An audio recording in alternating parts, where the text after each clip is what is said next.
YCP నేత మాజీ మంత్రి శైలజనాథ్ మాట్లాడుతున్నారు. లైవ్ ద్వారా చూద్దాం. పోలీసుల బ్రిటిష్ రాజ్యం లాంటి రాజ్యంలో అత్యంత గట్టిగా లేకుంటే మన చదువుకున్న పుస్తకాల్లో దుర్మార్గంగా చట్టాలు అమలు చేయబడతా చేసి ఉంటే స్వాతంత్ర పోరాటంలో అన్ని సభలు సమావేశాలు ఎట్లా జరిగాయో అర్థం చెప్పగలరా మీరు ఎవరైనా? వాళ్ళు కూడా దీన్ని దీని యొక్క అర్థం చేసుకోలే.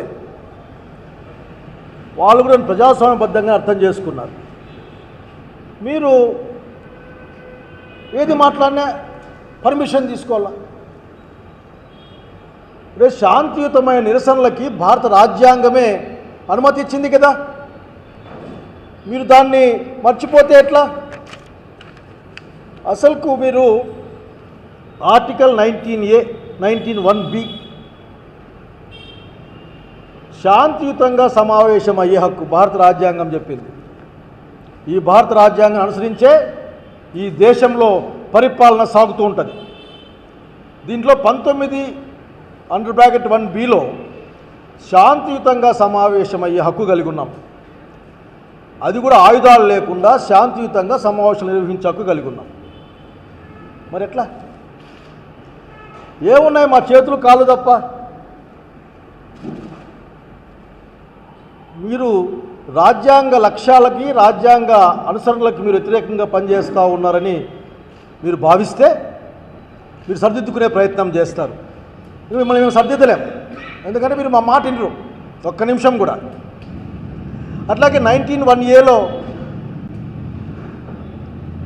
స్పష్టంగా చెప్పారు, భావ ప్రకటన స్వేచ్ఛ ఉంది, అట్లాగే భావాలను వ్యక్తీకరించే స్వేచ్ఛ ఉంది.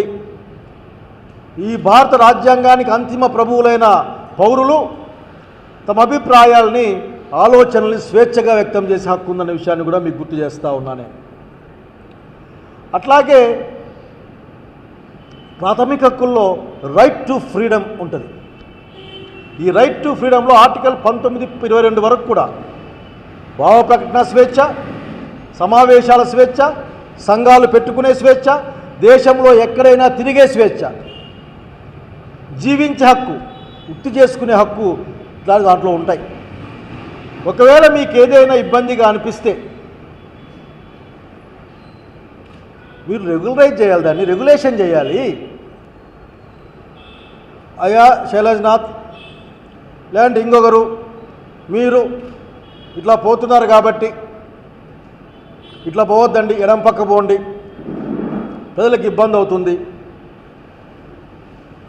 అని చెప్పాలి. కానీ నీకు మీరు పోకూడదు, మీ మీద కేసులు పెడతాం, కేసులు పెట్టిస్తాం, మమ్మల్ని ఏమనుకోవద్దని మాకు చెప్తే మేము భారత రాజ్యాంగాన్ని నమ్ముకున్న వాళ్ళం ఎక్కడికి పోవాలి? ఇక్కడ మా దగ్గర ఎర్ర మంత్రగాల బుక్ లేవు, మా దగ్గర లేవు. భారత రాజ్యాంగం మా దగ్గర ఉంది. మాకు శాంతియుతంగా సమావేశం అయ్యే హక్కు ఉంది. పుస్తక ఆవిష్కరణ కూడా మీరు మమ్మల్ని వేరే ప్రాంతానికి మార్చుకోమని చెప్పారు. నార్పల్లో మన చంద్రబాబు నాయుడు గారు ప్రజలకు చేసిన వెన్నుపోట్లు గుర్తు చేస్తూ ప్రజలు రోడ్డు మీదకి వస్తే ఒక్కటి అవాంఛనీయ సంఘటన జరిగిందా?